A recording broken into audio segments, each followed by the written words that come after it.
예, 통식 3까지 했습니다. 지난 시간에. 예, 통식 3까지 했고, 요걸 한번 보실게요. 사례물품을. 사례물품을 몇 가지를 더 보셔야지 조금 더 이해가 되실 거예요.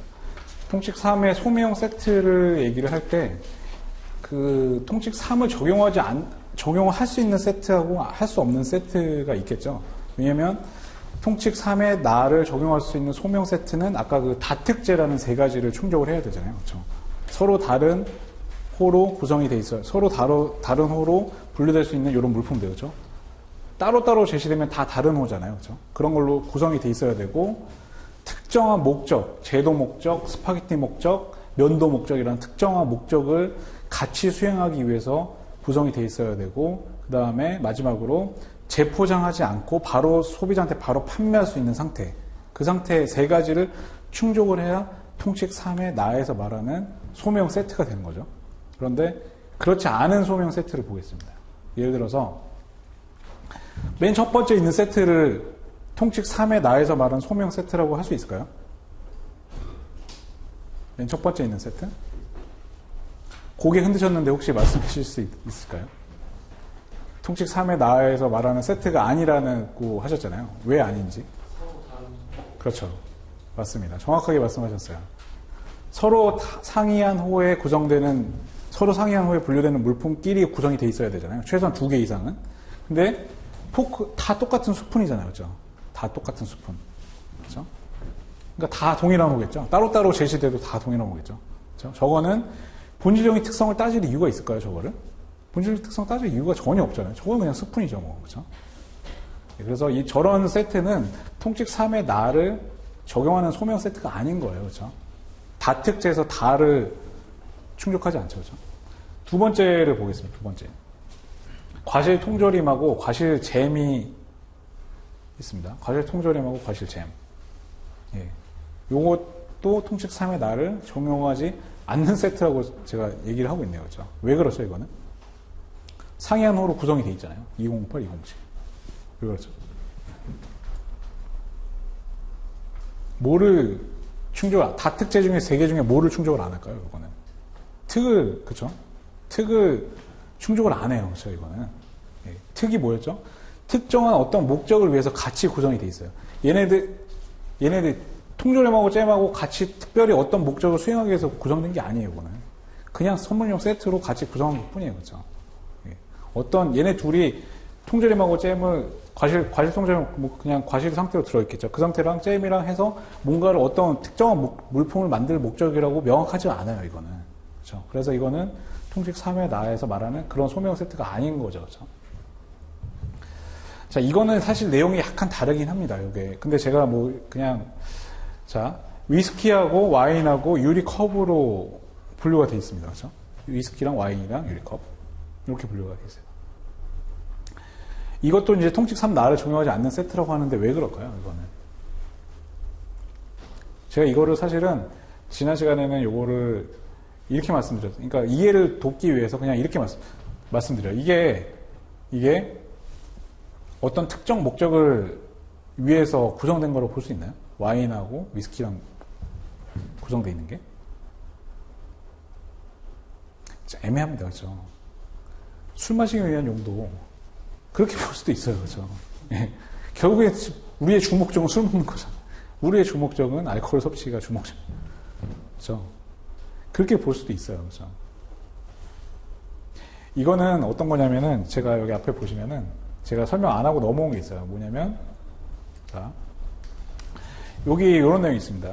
통칙 3 나를 적용하지 않는 물품이라고 해서 새우 통조림, 빠드드파 통조림, 빠드드파가 저거 푸아그라예요. 푸아그라. 거위 간 아시죠? 그렇죠? 거위 간, 빠드드파 통조림, 거위 간 통조림, 치즈 통조림, 그 다음에 베이컨 통조림, 칵테일 소주 통조림 또는 증류주 한 병과 와인 한 병으로 구성된 것들, 이런 것들은 통칙 3 나를 적용하지 않는 물품이라고 품목분류 적용을 위한 고시에서 아예 얘기를 하고 있어요. 예, 이거는 왜 그럴까요, 이거? 이거를 이해를 못 하시는 분들이 되게 많거든요. 왜냐면 이게 설명 잘 안 해주시는 분들이 많아요. 무슨 말이냐면은, 이거는 어떤 문제가 있어서 그래요. 이런 물품들을 소명 세트로 구성을 해버리면 문제가 있어요. 예를 들어서, 농수산물, 광산물 이런 거 있잖아요. 우리나라 FTA 하면 제일 먼저 싸우는 데 들고 일어나는 데 어디죠? 제일 먼저 들고 일어나는 딱 특정 지역이 있잖아요. 농업, 그렇죠? 쌀농사. 제일 먼저 들고 일어나죠. 개방하면 안 된다. 왜 그래요? 왜? 1차 상품이잖아요. 1차 상품. 그렇죠? 1차 상품. 그래서 외국산 쌀이 들어오면 관세 없이 만약에 들어온다 치면 경쟁력을 이길 수가 없잖아요. 우리나라 이 조그만 나라에서 나오는 쌀하고 미국의 광야에서 나오는 쌀하고 가격 경쟁력이 게임이 안 되죠. 똑같은 가격을 똑같은 조건을 경쟁을 하면 게임이 안 되잖아요. 그렇죠? 그래서 관세율을 쌀 같은 거 몇 프로일까요? 관세율 500 몇 프로예요. 500 몇 프로. 그러니까 수입 자체가 거의 불가능에 가까운. 그렇죠? 그만큼 관세를 높게 하죠. 그 얘기를 그 말씀 왜 드렸냐면 1차 상품들, 뭐 동식물, 광산물 이런 것들은 굉장히 민감한 품목이에요. 그렇죠? 예. 자국의 그런 기초 산업이 무너질 수 있기 때문에. 그래서 그런 물품들은 소매형 세트로 만약 이 규정을 적용하면 되게 위험해져요. 되게 위험해져요. 예를 들어서 새우가 우리나라 새우 산업을 보존하기 위해서 새우의 관세율을 500%로 한 거예요. 예를 들어서 새우만 수입하면 관세율이 500%예요. 근데 어떤 머리 좋은 사람이 관세사가 딱 캐치를 했어요. 야, 이거를 소매형 세트로 만들어서 스파게티를 만들어 버리면 스파게티는 8%예요. 그러면 새우를 8%에 수입할 수도 있겠구나. 이런 머리를 쓴 거예요. 이해되셨죠? 감이 오셨죠? 네. 새우 캔을 여기다가 소매형 세트로 해가지고 새우 캔을 넣고 면을 넣고 치즈가루 넣고 소스 넣고 해가지고 이거 8%로 통관해버린 거예요. 이런 거를 소매형 세트로 막 수십만 개로 수입하는 거예요. 그래서 새우만 따로 유통을 해버려요. 그러면 문제가 되겠죠. 그렇죠? 원래는 500% 관세 내고 들어왔어야 되는 새우인데 소매형 세트라는 이 규정 때문에 8%로 들어온 거예요. 그렇죠? 이런 엄청난 문제가 발생될 수 있어요. 이 소매형 세트라는 거를 일괄 적용을 해버리면. 그렇죠? 이해되시죠? 그래서 이런 것들은 그런 문제들 때문에 통칙 3의 나를 소매형 세트를 적용하지 않는 물품들을 따로 규정을 하고 있습니다. 예, 그런 물품. 그래서 이런 것들은 이제 뭐 수시로 바뀔 수도 있겠죠. 그래서 그냥 이런 예시들이 있다고만 생각하시면 돼요. 사실 뭐 이런 거 말씀 안 해주시는 분도 많은데 뭐 이런 내용들이 있다. 그래서 여기 아까 보셨던 것처럼 포도주, 증류주 이런 것도 같은 맥락으로 보시면 돼요. 이런 것도. 그래서 이런 물품들은 통칙 3 나를 적용하지 않는 물품이라는 걸 이제 아실 수가 있죠. 그렇죠? 그래서 통칙 3의 나를 적용하는 소매형 세트는 이렇게 그 세 가지 조건, 다택제 그 세 가지 조건을 충족을 해야지만 통칙 3의 나를 적용한 세트다. 이렇게 보시면 되겠습니다. 자, 통칙 3은 마무리하고요. 4번으로 가겠습니다. 통칙 4번. 통칙 4번은 아무것도 아니에요. 되게 쉬워요, 이거는. 통칙 2번부터, 통칙 1번은 무조건 최우선. 그죠? 최우선 적용. 그리고 2번부터 4번까지는 순차 적용이었잖아요. 순차 적용. 그죠? 그리고 5번하고 6번은 얘네는 해당하는 물품만 적용하는 거죠. 그래서 4번은 3번까지 해도 안 되면 그나마 제일 유사한 거에 분류하라는 원칙이에요. 별 내용이 아니에요. 3번까지 해도 안 되면 그나마 제일 비슷한 걸 분류해라. 라는 얘기입니다. 그나마 제일 비슷한 거. 네. 그래서 이런 물품은 실무적으로 거의 없다고 보시면 돼요. 통칙 4를 적용하는 물품은 실무적으로는 거의 없다라고 보시면 됩니다. 그래서 뭐 새로운 물품들이 막 이렇게 개발될 수 있잖아요. 뭐 정말 기존에 세상에 없던 새로운 물품이 나왔는데 그 물품을 분류하려고 봤더니 통칙 3까지 해도 안 되는 경우가 있을 수 있어요. 그래서 그런 경우에 이제 그나마 제일 유사한 거에 분류해라라는 걸 생각하시면 될 것 같습니다. 이거는 그냥 개념만 아시면 될 것 같아요. 제가 뭐 사례를 들긴 했는데 나중에 한번 집에 돌아가셔서 한번 복습하실 때 한번 보시고요. 통칙 5로 가겠습니다. 5. 통칙 5하고 6은 말씀드렸듯이 보조적인 적용 원칙이라고 해서 특정한 것만 해당되는 그 주기적이라고 보시면 돼요. 그래서 통칙 5번은 아까 말씀드렸듯이 케이스. 저 뒤에 있는 저런 케이스들을 어떻게 분류할 것인가. 실무적으로 굉장히 중요해요, 이거. 굉장히.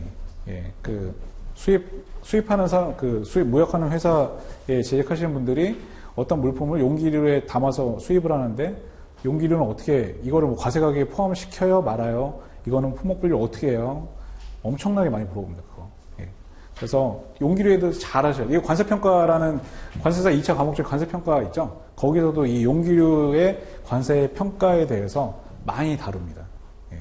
그래서 그 품목 분류에서도 중요하고 실무적으로도 중요하고 관세평가에서도 중요하고 다 중요해요. 그래서 용기류는 되게 잘 아셔야 돼요. 내용을. 그래서 통칙 5가 가랑 나로 나뉘는데 가번을 보겠어. 내용이 어렵진 않아요. 다행히. 예. 그래서 한번 제가 읽어보면 다음 항목의 물품에는 1호부터 통칙 1호부터 4호까지를 적용을 일단 그거는 기본적으로 하는 거예요. 기본적으로 하고 다음 사항을 적용한다라고 해서 사진기, 악기, 총, 제도기 이런 케이스들은 특별한 모양으로 되어 있거나 알맞게 제조되어 있고 제가 이렇게 4개로 5개로 끊었죠. 그렇죠? 4개. 특정한 모양으로 되어 있거나 알맞게 제조되어 있고 장기간 사용하기에 적합해야 되고 그 다음에 그 내용물과 함께 제시돼야 되고 그런 물품 그 내용물과 함께 정상적으로 판매돼야 되는 그런 케이스는 그 내용물이랑 같이 분류하라는 얘기입니다. 되게 쉬워요. 사례를 보면 요 사례 그렇죠? 요 사진기 케이스, 바이올린 케이스, 제도기 케이스, 총 케이스죠. 요 케이스를 보면 요 4가지 조건을 다 충족하시는 걸 알 수 있어요. 그렇죠? 특정한 형상으로 돼 있어. 총에 이것만 담을 수 있잖아요. 다른 건 못 담잖아요. 여기다 쌀이나 뭐 무슨 다른 거 담을 수 없죠. 그렇죠? 여기도 마찬가지고 사진기도 마찬가지고 이 내용물을 담기 위해서 특정한 모양으로 돼 있죠. 그렇죠? 그리고 두 번째 장기간 사용하기 적합하죠. 이거 한 번 쓰고 버리는 케이스가 아니에요. 그렇죠? 여기 있는 케이스들은 다 여러 번 쓸 수 있는 장기간 사용할 수 있는 케이스. 그 다음에 물품하고 함께 제시되죠. 보통 함께 제시돼. 물론 함께 제시되지 않는 경우도 있겠죠. 뭐 저런 케이스들 뭐 그냥 케이스만 따로 파는 경우도 많으니까. 근데 어쨌든 이렇게 총하고 함께 제시된다. 사진기랑 함께, 바이올린이랑 함께. 보통은 같이 팔죠, 그렇죠? 보통은 이렇게 담겨서 팔죠. 바이올린만 뚝 떼놓고 파는 경우는 별로 없죠, 그렇죠? 같이 제시된다. 그리고 물품이랑 함께 정상적으로 판매된다. 같이 판매되죠, 그렇죠? 그래서 이 4가지 조건을 충족하는 이런 케이스는 이 내용물이 분류되는 HS 코드에 같이 분류하면 되는 거예요. 같이 분류하면. 그래서 사진기면 85, 디지털 카메라는 85류거든요. 디지털 카메라 8525예요. 8525. 제 8525. 디지털 카메라 8525가 분류되는 그 호에 이 가죽으로 된 케이스도 같이 분류하는 거예요. 그냥. 그렇죠? 그리고 바이올린은 92류거든요. 92류. 92류에 그 바이올린이 분류되는 호에 같이 분류하고 총도 93류인데 93류에 분류되는 호에 같이 분류를 하면 됩니다. 어려운 내용 없죠, 그렇죠? 어려운 내용 없어요. 그래서 요거는 뭐 요것도 암기식이 있어요. 특장 한 판이에요. 특장 한 판. 앞글자 따서 특정한 형상의 그죠? 특정한 뭐 저런 것까지 암기식을 해야 되나 이렇게 생각하실 수 있잖아요. 격하게 공감하십니다. 나중에 격하게 하나라도 더 알려주세요. 그럴 거예요. 진짜 제가 장담할 수 있어요. 암기식 정말 목에 마를 수도 있어요. 암기식 많을수록 좋아요. 예, 무슨 전문직 시험이 무슨 저렇게 무식한 암기를 하냐 이렇게 할 수 있는데 이해를 하고 암기하시는 거예요. 그리고 관세협회의 상품학 제가 많이 말씀드리는데 암기 이해 뭐가 먼저란 거 없어요. 뭐가 먼저가 없어요. 암기하다 보면 이해되고 이해하다 보면 암기되고 그런 거예요. 그러니까 그런 분들이 있거든요. 7월 달에 2차 시험이니까 나는 한 1월 달부터 암기할래 이러신 분도 있어요. 뭐 그게 틀린 말은 아니에요. 틀린 말은 아닌데 좀 늦어요. 그러면. 그러니까 암기를 완벽하게 이해하고 암기하려면 저도 완벽하게 이해했다고 절대 말할 수 없거든요. 관세협표. 네, 그러니까 완벽한 이해라는 건 있을 수 없어요. 그러니까 암기를 너무 늦추지 마세요. 너무 늦추지 마시고 가급적이면 빨리 시작하는 게 유리합니다. 관세협표. 그래서 일단은 이해를 하는 게 우선이긴 하죠. 근데 반드시 이해를 하고 나서 암기를 해야 되는 건 아니에요. 그러니까 뭐 저를 예를 들면은 암기하다가 정말 말도 안 되는 게 다 이해가 돼요. 진짜로. 그 순간이 와요. 그 순간이. 그 깨달음의 순간이. 죄송하지만 제가 저보다 연배가 훨씬 어린 분이 또 계신데 계속 똑같은 문장을 계속 보다 보면 어느 순간 이게 딱 와요. 딱. 아, 이게 그거였구나. 그런 순간이 와요. 진짜. 그러면 저는 남들보다 유리하죠. 그렇죠? 저는 암기까지 하고 이해까지 되잖아요. 그렇죠? 네, 그런 순간이 와요. 그러니까 너무 완벽하게 이해를 하고 암기하려고 하시면 늦어요. 늦고 암기를 가급적 빨리 시작하세요. 언제 시작하라고 말씀드리긴 좀 그렇지만 저는 바로 했어요. 바로. 저는 암기를 기본 강의 들으면서 그냥 다 암기를 하고 물론 다 까먹거든요. 나중에 아니고 하루만 지나면 생각 안 나요. 하루가 아니고 1시간만 지나도 생각 안 나요. 진짜로. 제가 특장 한 판 말씀드리잖아요. 1시간 지나면 기억이 안 나요. 특장 한 판이나 단어가 생각 안 나요. 근데 일단 외워. 일단. 그러면 그 다음번에 가서는 1시간에 외울 게 30분에 외워지고 30분에 외워질 게 10분에 외워지고 그렇게 되는 거예요. 그래서 암기를 너무 늦추지는 마시라. 예, 그 말씀을 꼭 드리겠습니다. 그래서 어쨌든 다시 돌아와서 본 내용으로 돌아와서 통칙 5에 가해서 말하는 케이스들은 특장한 판이다. 특정한 형상을 갖고 있고 장기간 사용할 수 있고 함께 그 내용물이 함께 제시되고 내용물과 함께 정상적으로 판매된다. 그렇죠? 판매된다. 특장한 판이다. 예, 요거를 충족하는 케이스입니다. 통칙 5에 가해서 말하는 케이스는. 근데 마지막을 보시면 특장 한 판 본이거든요. 특장 한 판 본.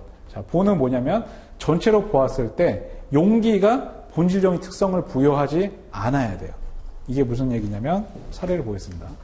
자, 이런 사례가 있죠.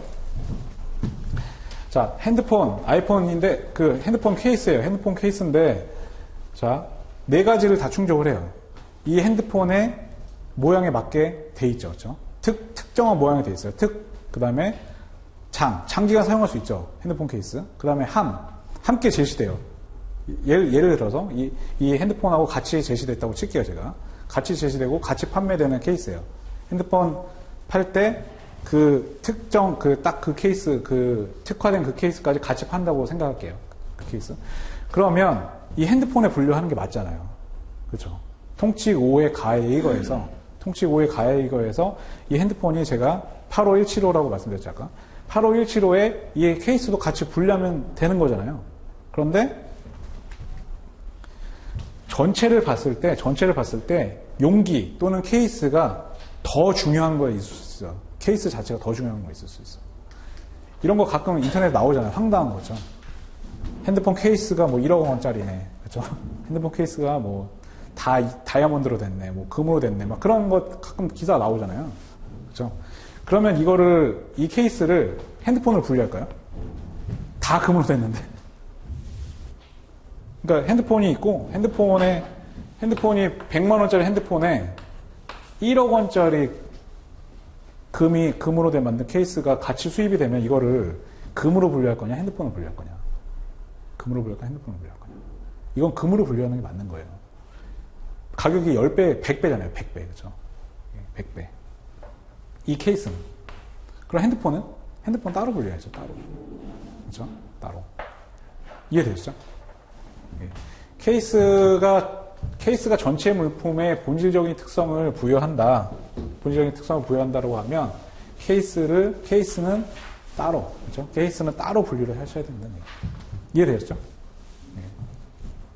이런 것도 뭐 마찬가지입니다. 뭐 예를 들어서 중국에서 어떤 차를 수입을 하는데 차는 뭐 1,000원밖에 안 돼요, 원가가. 근데 케이스가 은이에요. 다.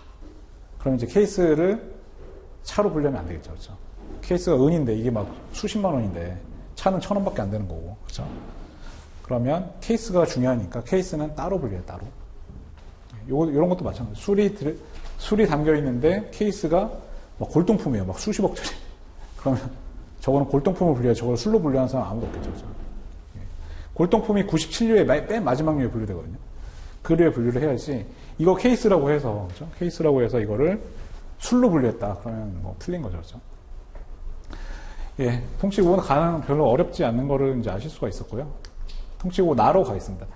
통칙 5에 가는 그런 약간 특정한 케이스를 얘기하는 거고, 그 외에 나머지의 포장 재료나 포장 용기나 이런 것들은 다 통칙 5의 나를 따라서 분류를 하시면 돼요. 그래서 감옥에 해당되는 것은 그에 따르고, 그런 특정한 케이스들은 그거에 따르고, 그 외에 내용물과 함께 제시되는 포장 재료나 포장 용기는 물품의 포장용으로 정상적으로 사용되는 것이라면 내용물과 그냥 함께 분류하시면 돼요. 뭐 특별한 게 어려운 게 없습니다. 다만 그러한 포장 재료나 포장 용기가 명백하게 반복적으로 사용하기에 적합한 것이라면 그렇지 않다라고 되어 있습니다. 이것도 사례를 보시면 쉽습니다. 예, 예를 들어서 이런 거 면으로 된 신발 주머니. 예, 면으로 된 신발 주머니. 요건 아까 그 저희가 좀 전에 봤던 가번에서 통칙 5의 가에서 봤던 그 케이스 아니죠, 그렇죠? 이게 무슨 신발만 딱 담게 딱 돼 있는 거 아니잖아요, 그렇죠? 요건 뭐 저 안에 다른 것도 얼마든지 담을 수 있죠, 그렇죠? 농구공 담을 수도 있고 다른 뭐 각종 여러 가지 담을 수 있죠. 예, 저런 케이스들은 통칙 5 가가 아니라 통칙 5 나에 의해서 그냥 운동화랑 같이 분류하시면 돼요. 운동화랑 같이 이렇게 보시면 정상적으로 함께 사용되는 거라면 그 운동화랑 같이 분류하시면 돼요. 특별한 건 아닙니다. 예를 들어서 아까 뭐 그런 과실 통조림 캔 같은 것들 다 포장이잖아요. 그런 것도 캔도 그렇죠? 그런 것들. 다만 그러한 포장재는 용기가 명백히 반복적으로 사용하기 적합한 것이라면 그렇지 않다. 요건 이제 예외적인 거죠. 예를 들어서 이런 것들, 그렇죠? 이런 거. 이게 이제 뭐 프로판 가스 케이스 어떻게 보면 통이죠. 가스 통인 거죠, 그렇죠? 가스통. 근데 이런 거는 명백히 반복적으로 사용하는 거죠. 그렇죠? 한 번 사용하고 버리는 게 아니라. 저것도 뭐 반복 사용할 수 있긴 하지만 명백히 반복 사용이라고 하긴 좀 애매하잖아요. 저거는. 그렇죠? 뭐 저런 것들은 뭐 한두 번 사용하고 버릴 수도 있고요. 그렇죠? 근데 이런 거는 한두 번 사용하고 버리는 게 절대 아니에요. 그렇죠? 이거는 막 몇 년 동안 계속 사용할 수 있는 거죠. 계속 반복적으로. 그래서 명백히라는 표현이 있습니다. 그렇죠? 명백히 반복적으로 사용하기 적합한 것이라면 그렇지 않다는 얘기는 이거는 따로 분류하라는 얘기죠. 그렇죠? 내용물하고 따로 분류해라. 그래서 그러면 뭐 이런 질문도 하세요. 그럼 이 케이스가 그러면 통칙 5의 가에서 말하는 그 케이스 아니냐? 특정한 모양으로 돼 있는 거 아니냐? 뭐 그렇게 볼 수도 있어요. 그렇죠? 그렇게 보기에도 뭐 그렇게 본 것도 뭐 아주 틀린 말은 아닐 수도 있는데 뭐 이 케이스가 반드시 뭐 가스만을 담아라. 그 모양에 알맞게 제조돼 있다. 뭐 그렇게 표현하기 좀 애매해요. 그렇죠? 아까 말씀드렸던 뭐 총이라든지 제독이라든지 뭐 쌍안경이라든지 사진기라든지 뭐 그런 거랑 다르잖아요. 기체를 담기 위한 거잖아요. 그렇죠? 이거는 기체를 담기 위해서 이렇게 뭐 딱 이런 모양으로 됐다 이렇게 말하기가 좀 애매한 거죠. 그렇죠? 그래서 이런 것들은 다 제가 사례로 예시를 드는 거기 때문에 약간의 뭐 의견 차이가 있을 수는 있습니다. 근데 뭐 그러니까 명백히 반복적으로 사용되는 이런 케이스들은 따로 분류를 해야 된다. 예, 그런 내용이고요. 통칙 5는 요게 답니다. 가, 나로 구성이 되어 있고요. 케이스나 용기류에 이제 분류하는 원칙이었고요. 마지막 통칙 6번으로 가겠습니다. 통칙 6번. 자, 이제 오늘의 마지막인데, 통칙 6, 소호의 분류 원칙. 자, 소호. 요거는 약간의 이해가 좀 더 이해가 필요하실 수 있어요. HS 코드라고 하는 것이 이 4단위의 호, 그죠? 4단위 호로 호가 있고, 그죠? 그 다음에 조금 더 세분화되면 6단위의 소호가 있는 거죠, 그죠? 소호. 그래서 요거를 분류하는 원칙인 거죠. 통칙 6이니까 소호의 분류 원칙이니까 요거를 분류하는. 그 다음에 뭐 이렇게 뒤에 4개도 있을 수 있는데 요거는 뭐 마찬가지라고 보시면 돼요. 이쪽도 다 소호라고 보시면 돼요. 그래서 통칙 6 소호의 분류 원칙이라고 되어 있는데 한번 보겠습니다. 법정의 목적상 어느 호 중에 소호의 품목 분류는 같은 수준의 소호들만을 서로 비교할 수 있다. 같은 수준의 소호들만을 서로 비교할 수 있다는 점을 조건으로 해서 해당 소호의 용어와 소호의 주에 따라 결정을 하며 위의 모든 통칙 1번부터 5번까지를 다 준용을 한다. 준용. 또한 이 통칙의 목적상 문맥상 달리 해석되지 않는 한 관련 분하류의 주도 적용한다. 예, 이렇게 되어 있습니다. 그래서 뭐 사실은 특별한 내용은 아니에요. 그래서 하나씩 좀 말씀드리면 같은 수준의 소들만을 서로 비교할 수 있다. 같은 수준의 소. 그래서 5단위는 5단위까지, 6단위, 6단위까지 이렇게 비교하라고 했잖아요. 그래서 요거랑 그렇죠? 이 실제 품목 지금 저희는 관세일표에는 저희 교재에는 사실 요것도 없어요. 저희 교재에는 이것도 안 나와 있을 거예요. 나중에 교재 보시면은 요 4단위까지만 나와 있을 거예요. 여기는 없고. 근데 실제로 이 6단위 이하를 보시면 어떻게 구성이 되어 있냐면 예를 들어서 0101호다. 0101, 그 다음에 10, 20, 30, 40, 쭉쭉쭉쭉 90. 이런 식으로 돼 있어요. 이런 식으로. 이런 식으로 돼 있고, 자, 10에서도 보시면, 10 밑에 11, 12, 13, 이런 식으로 돼 있어요. 그리고 그 밑에 또 11에서도 0000, 뭐 이런 식으로 돼 있죠. 여기는 신경 쓰지 마시고, 지금 저희는 소호니까 여기까지만 보시면 돼요. 여기까지만. 예, 보시면 되는데, 자, 5단위끼리는 5단위끼리 보란 얘기예요. 요거끼리는 요거까지. 그리고 6단위는 6단위끼리. 여기 언뜻 와닿지 않아요. 그렇죠? 지금 이게 무슨 말일까? 언뜻 와닿. 실제로 이 체계를 좀 보셔야 돼요. 보셔야 되는데, 뭐 예를 들면 이런 거예요. 그러니까, 4단위까지 일단 결정을 하잖아요. 큰 단위를 먼저 결정하는 거예요. 그렇죠? 무조건. 여기 뭐죠? 앞에 있는 거, 요 두 개가? 류, 그렇죠? 류. 아까 제가 살짝 봤어요. 류. 016죠. 그렇죠? 016. 016에 0101 호죠. 그렇죠? 류를 먼저 결정을 하고, 그렇죠? 그 다음에 호를 결정을 하고, 소호를 결정. 점점 이제 세분화해서 들어가는 거죠. 세분화해서 들어갈 때, 예를 들어서 말인데, 어떻게 표현을 할까요? 말인데,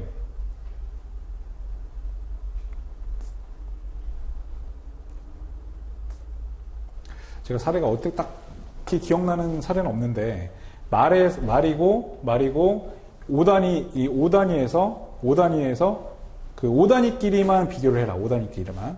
그러니까, 예, 이렇게 말씀드릴게요. 여기서, 예를 들어서, 뭐, 얼룩말이다.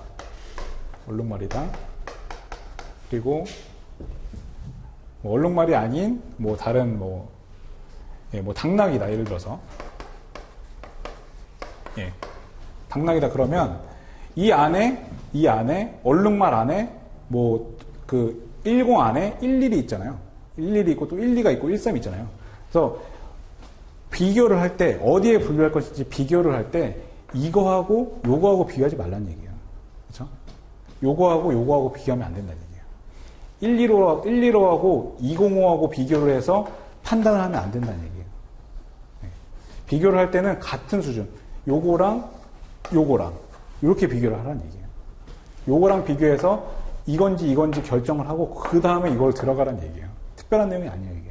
근데 그러니까 저 표현만 보면은 조금 무슨 말인가 좀 싶어서 그런데 어려운 말이 아니에요.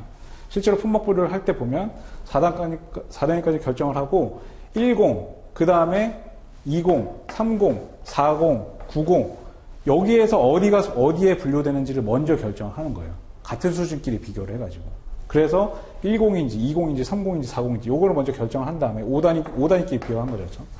거기까지 비교한 다음에 그 다음에 그 안으로 들어가서 만약에 10으로 결정됐다. 그러면 10 안에서 11, 12, 13, 13 6단위끼리 비교를 하라는 얘기예요. 무슨 말씀인지 아시겠죠? 근데 실제로 품목분류표를 보시면은 헷갈릴 수 있어요. 이 105에 205에 있는 거하고 요거하고 비교를 하고 싶은 그런 막 물품들이 있을 수 있거든요. 예.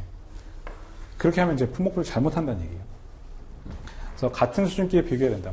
뭐 나중에 간사가 되시면 이거는 뭐 기본이겠지만 지금은 이제 처음에 공부하시는 단계니까. 그래서 같은 수준의 소호들끼리만 비교를 할 수 있다. 예, 그런 의미고. 아까 말씀드렸지만 그 주기정이라는 거 있잖아요. 설명하는 그 주기정. 주기정이라는 게 그 부에도 있고요. 제일 큰 부, 21개의 부가 있죠. 부에도 주기정이 있고, 그리고 97개의 류에도 주기정이 있고, 호에는 주기정이 없어요. 호에는. 4단위 호에는. 여기 4단위 호에는 주기정이 없는데, 이 소호에는 주기정이 있거든요. 그래서 그 소호의 주기정하고 용어에 따라서 결정을 한다. 이거는 결국에는 소호의 결정도 통칙 1과 마찬가지로 주나 호의 용어를 가장 먼저 고려하는 얘기죠. 그리고 앞에 모든 통칙을 준용한다. 1번부터 5번까지를 준용한다. 예. 1번부터 5번까지의 통칙 봤던 거를 소호를 결정할 때도 다 그 내용을 적용하는 얘기입니다. 그렇죠? 특별히 다른 내용이 아니고. 자, 다음 요 사례를 한번 보실게요. 사례를. 요런 내용이 있네요. 요런 내용. 마지막에 통칙 이외 적용 조건 중에 요런 내용이 있습니다. 보시면 여기까지는 방금 제가 말씀 다 드렸던 거고요. 마지막에 보시면 부류의 주하고 소호의 주하고 상충하는 경우에는 소호주를 우선해야 된다. 소호주를 우선해야 된다. 자, 이게 무슨 말이냐면 한번 사례를 볼게요. 제가. 자, 요걸 볼게요. 백금이라 함은, 백금이란 뭐 여성분들은 잘 아시겠지만, 백금이라 함은 이 71, 이게 귀금속들이 71류에 있거든요. 71류 귀금속들이 있는데, 백금이 어디까지인지 71류 주규정에서 백금은 플라티늄, 이리디움, 오스미움, 팔라디움, 로디움, 루테늄을 말한다. 이런 표현이 있어요. 자, 백금이라 함은 플라티늄, 이리디움, 오스미움, 팔라디움, 로디움, 루테늄을 말한다. 라고 되어 있죠. 그런데 71류 소호 주규정을 보면 이런 내용이 있습니다. 7110, 115와 7110, 195 소호죠. 그렇죠? 소호가 나와있죠. 115, 195 소호 나왔어요. 소호 주규정이죠. 그렇죠? 이 소호 주규정에서는 백금이란 여기에서 이 6단위 3번, 이 7110, 195, 7110, 195 이 3번에서 백금이라고 하는 거는 이리디움, 오스미움, 팔라디움, 로디움, 루테늄은 포함하지 않는다라고 하고 있어요. 그럼 이 내용하고 이 내용하고 부딪혀요. 그렇죠? 부딪혀요. 분명히 71류 주규정에서는 백금에 이리디움, 오스미움, 팔라디움, 로디움, 루테늄을 포함한다고 했잖아요. 근데 소호 주규정에서는 포함하지 않는데요. 그러면 이거를 적용을 해야 되는 거죠. 그렇죠? 다 포함하지 않는다는 게 아니에요. 요 세 번에서만, 요 6단위 세 번에서만, 그렇죠? 711011, 711019 얘네들한테 얘네들에서는 백금에서 얘네들을 제외한다는 거예요. 그렇죠? 그러면 결국에는 플라티늄만 의미한다는 거겠죠. 여기서 711011, 711019 얘네들은 여기 이 세 번에서 백금이라고 하는 거는 플라티늄만을 의미하는 거예요. 플라티늄만. 얘네는 아니라고 하니까. 그렇죠? 이해되셨죠? 그러면 이 세 번, 요 6단위 세 번 말고 다른 데서는 다 이리디움, 오스미움, 팔라디움, 로디움, 루테늄까지 포함한다는 얘기죠. 그렇죠? 그래서 이렇게 상충한다는 표현이 약간 조금 애매하긴 합니다. 상충한다라기보다는 제 생각에는 상충한다라는 표현보다는 그 소호주경에서 뭐 따로 규정한 경우에는 뭐 그런 표현이 더 적당한 것 같아요. 이게 뭐 굳이 상충한다라고 말을 하면 조금 이렇게 이해할 때 오해의 소지가 있기 때문에 상충한다라는 게 아니고 소호주경에서 따로 규정 또는 좀 더 구체적으로 규정한 경우에는 그에 따른다. 뭐 그렇게 이해하시면 될 것 같아요. 그렇죠? 예, 그렇게 하시면 될 것 같습니다. 그래서 이렇게 해서 통칙 6번까지 다 마무리가 됐네요. 그래서 마지막 이제 정리를 좀 하자면 통칙 1번부터 6번까지 각각 다 있습니다. 그렇죠? 특성이 1번은 무조건 제일 먼저 적용하는 거예요. 그렇죠? 1번은 최우선 적용. 그리고 2번부터 4번까지는 순서대로. 그렇죠? 1번을 적용했을 때 분류할 수 없는 물품은 2번, 3번, 4번 순서대로 적용을 하고요. 그렇죠? 예. 그러면 최종적으로 어쨌든 4번에서 끝나겠죠. 4번에서 끝나지 않는 물품은 있을 수가 없어요. 그렇죠? 4번에서 무조건 끝납니다. 끝나고 5번하고 6번은 그 해당하는 물품, 그렇죠? 케이스나 용기류나 포장재료나 그런 해당하는 물품. 그리고 소호를 결정할 때 통칙 5번하고 6번을 고려하면 되는 겁니다. 그렇죠? 예, 그렇게 해서 통칙을 마무리를 했고요. 집에 가서 한번 복습을 한번 해 주셔야 될 겁니다. 복습하시면서 한번 이해를 다시 한번 해 주시고, 예. 뭐 제가 오늘 그런 뭐 암기하라고 이렇게 말씀드려서 막 집에 와서 막 너무 부담 갖고 그렇게까지 하실 필요는 없어요. 그렇게까지 하실 필요 없는데 일단은 예, 이해를 먼저 좀 하시고 그 다음에 암기를 천천히 시작하시면 됩니다. 너무 늦추지만 않으시면 되고요. 그래서 오늘은 이제 첫 시간이니까 이 정도로 그 통식을 마무리를 하고요. 이게 그 관세율표에서 관세율표라는 게 아까 말씀드렸듯이 단순히 세율이 나와 있는 표가 아니에요. 품목 분류를 어떻게 할 것인가를 이제 앞으로 배우신 거예요. 지금 이제 시작을 하신 거예요. 품목 분류를 어떻게 할 것인가. 이 책상이 제가 입고 온 옷이 넥타이가 각각 어디에 분류될 것인가. 그거를 어떻게 분류할 것이고 어디에 분류될 것인가. 이거를 앞으로 제가 2달 동안 이제 설명을 드릴 거거든요. 예, 그렇죠? 그래서 그런 것들을 분류하기 위한 그 규칙이에요. 규칙, 통식이라는 게. 그래서 이거를 기본적으로 이해를 하시고 이제 제1류부터 다음 시간에 하시게 될 겁니다.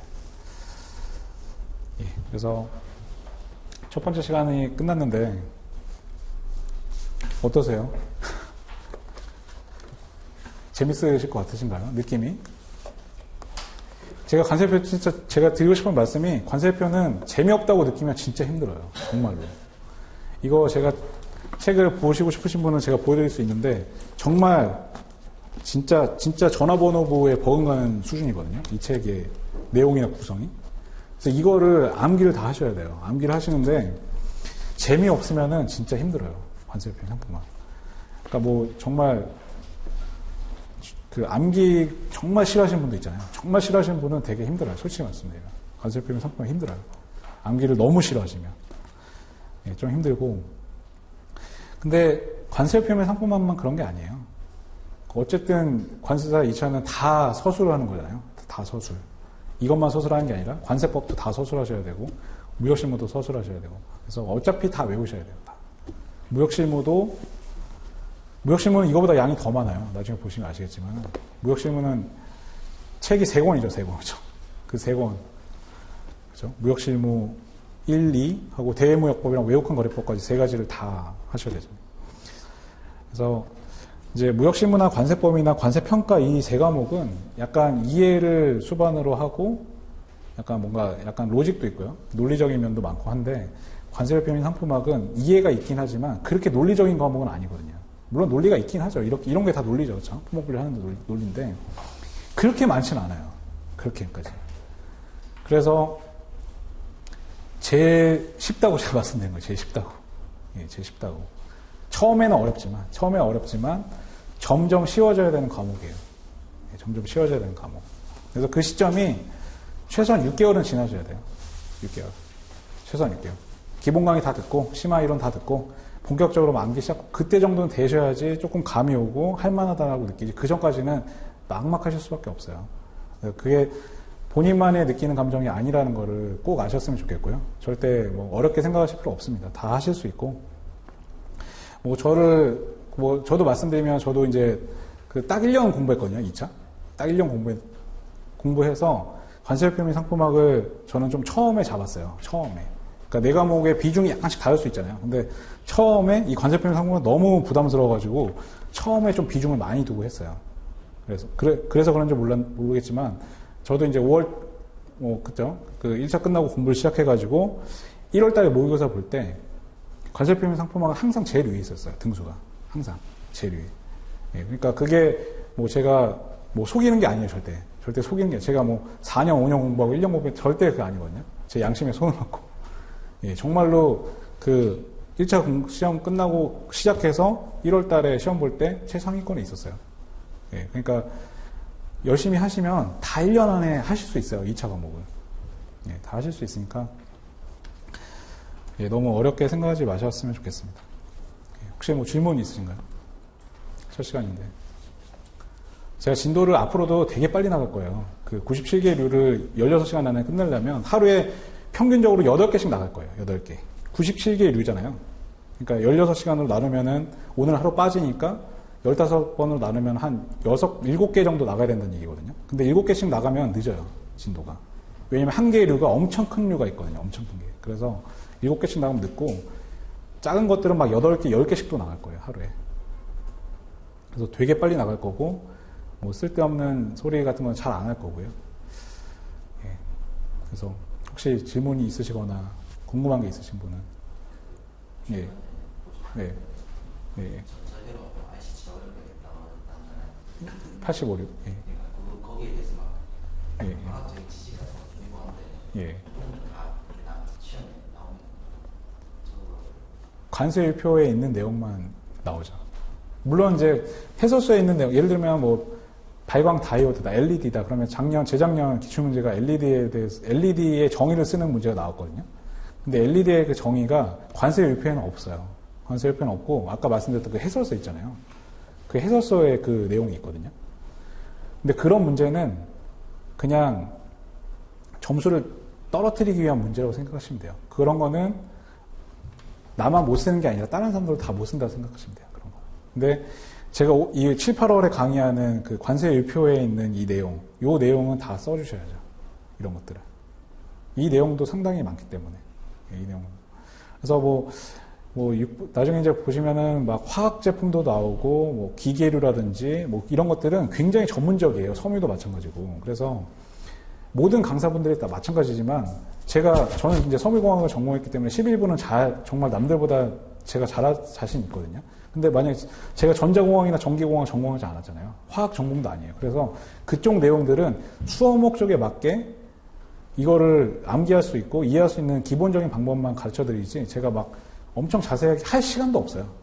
할 시간이 없어요. 제가 뭐 화학 구조까지 막 설명하면서 막 이 물품은 예를 들면 상관능 유기화합물이라는 표현 나오는데 상관능 유기화합물이 뭔지 막 제가 화학 시간에 그렇게 절대 할 수가 없어요. 절대. 그렇게 할 필요도 없어요. 예, 저희는 관세협회 공부하는 거지 화학 시간이 아니에요. 이거는. 그렇죠? 예, 화학 시간 아니고 기계공학 전공자들이 듣는 수업이 아니에요. 저희는 관세사를 위한 수업이기 때문에 수업 목적 수준으로만 말씀드립니다. 예. 혹시 또 뭐 시험이나 관세사에 대해서 궁금한 거 있으시면 아직 제가 좀 일찍 끝냈거든요. 일부러 첫 시간이라. 혹시 뭐 공부 전략이라든지 공부 방법이라든지 궁금하신 거 하도 많이 그쵸 모든 강사분들이 다 물어보시죠. 예. 진짜 열심히 하셔야 돼요. 그래서 진짜 열심히 하셔야 되고 2차는 정말 모든 걸 다 쏟아부으셔야 돼요. 정말로. 그래야지 합격하실 수 있습니다. 그냥 가벼운 마음으로 공부해서는 절대 할 수가 없어요. 1차하고는 완전히 차원이 다르기 때문에 1차에 한 100배 정도 되는 공부를 한다 이렇게 생각하시면 돼요. 마음가짐을. 1차에 한 100배. 100배는 좀 심했고 1차에 한 10배? 10배에서 20배? 그 정도의 강도로 공부한다. 이런 마음가짐을 가지시면 돼요. 실제 분량은 그 정도는 아니지만 이제 다 암기를 해야 되니까. 예, 그럼 질문 없으면 마치겠습니다. 수고하셨습니다.